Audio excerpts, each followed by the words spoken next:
What's up, good people? Mark Holmes here, and as always, I want to say thank you all for watching, commenting, subscribing, and being part of the Joe Boo Sports Report. Without you guys, as well as you ladies, you know that this literally does not work. I hope everybody's having a great day. We'll be doing our Zoom call live stream at 5 o'clock Eastern.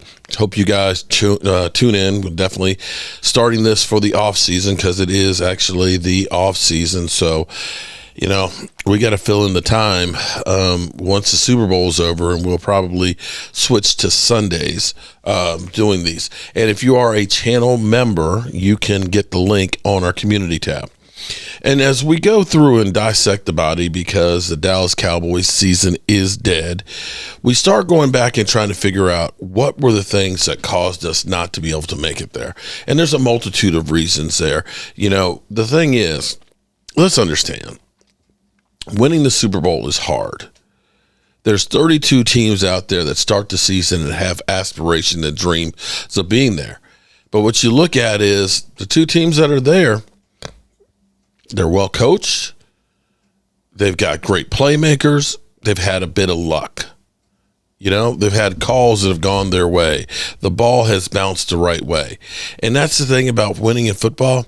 It's really not that much difference between winning and losing.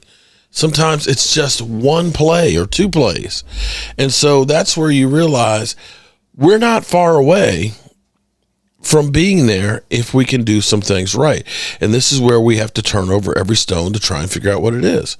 Now, Emmitt Smith, the guy who is the NFL's all-time leading rusher, you know, when people like him and Charles Haley speak, you might want to listen because they knew what it takes to get there. They've been there. They've done it. And, you know, I always say that you can learn something from everybody if your mind is open to it. Let's listen to what Emmitt Smith had to say about the team, about Dak, as well as Kellen Moore and his coaching style. Keep Tony Pollard, keep Ezekiel Elliott, and I think McCarthy will try to figure out what quality players he actually have on the offensive side of the unit that he can utilize in various packages. Yeah. And if that happens, that affords Dak Prescott to truly own the offense and know where things are going. See, in our past, under Kellen, I think we was just calling damn plays just to be calling plays. I don't think we was building upon anything. There was nothing that established this that made sense to play off of that and then go to here and here. It was just play calling, and every now and then we're going to throw in a little trick play, and the trick play will work sometime, then and sometime it won't. It'd be a wasted play and all that kind of stuff. Losing momentum, gaining momentum, it was just too much. Keep tone. That, you know, if you've watched our game day live streams when we're, you know, here live streaming, and sadly we only have one more game, but listen to us. We've said the same thing, that there seems like there's no rhyme or reason on the play calling. See, for example, if you're able to run the football, then that leads to play action. Okay. And let me speak to those who don't understand the reason behind it. Okay. Play action, okay, is you're making it look like a run, but it's actually a pass. You know, typically your offensive lineman, when you're pass blocking, it's more of a defensive type of blocking because you're basically having all the weight in the back of your legs, and your move is to be defensive to protect the quarterback. Understand that, right? Well, when you are run blocking, typically it's an aggressive type move because you're putting all the weight forward because you're trying to launch out and bulldoze the guy out of the way. They're two different things. And see, play action is getting the defensive lineman to think it's a run. You know, the offensive linemen are going to act like it's a run. The quarterback is going to fake the handoff to the running back. You're going to see motion going in a direction, and you're going to end up getting the defensive players, because they've been getting beaten by the run, getting in there. And so if your safety is stepping up because he's thinking it's a run, if the linebackers are stepping up, if you are bootlegging off of that because you've been successful running the football, you're bootlegging, you're getting outside. Those guys have hesitated. Now it's given more space for your receivers. And see, that's where you're using the run, using the run to set up the pass, or the pass to set up the run. Sometimes you want to go deep early and often, so that way you start stretching the cornerbacks. They start thinking, this guy can blow past me deep. And now you've opened up the field more. So then you can start going behind it with your slant routes, or even just running the football. And so that's where you're playing a mental chess game. And the Cowboys sometimes have things that seem to be going well. This is the thing that drives me crazy is we've had games where we're able to really run the football and do play action off of it, and then we just get away from it.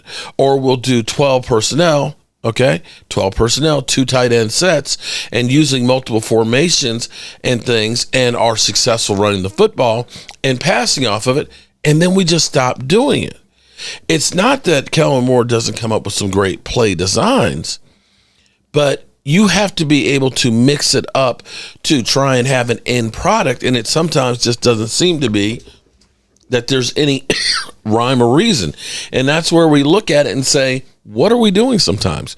And that's where sometimes you'll see, hey, great play. That's a great play right there. And then what are you doing? And herein lies the problem with Kellen Moore. And I think some of this is, A, you're in the spotlight with the Dallas Cowboys, so everything is amplified. But B, having experience, especially when you start getting into crunch time of the playoffs. We've seen Jason Garrett.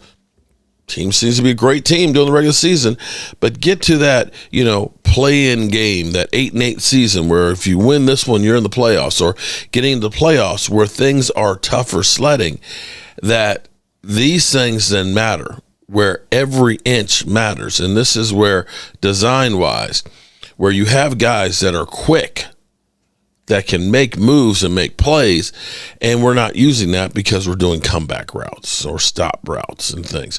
So this is where hopefully a Brian Schottenheimer, hopefully a change of offensive philosophies with the West Coast offense, and Mike McCarthy taking over, having more experience, having been a coach who's won the Super Bowl, that we will see better called plays that are building some momentum to actually setting teams up. And I'll be honest with you, the trick plays that we used to, oh my God, the trick plays. I guarantee you our trick plays probably have about a 15% success rate. We actually, and for me, this is my thing about trick plays.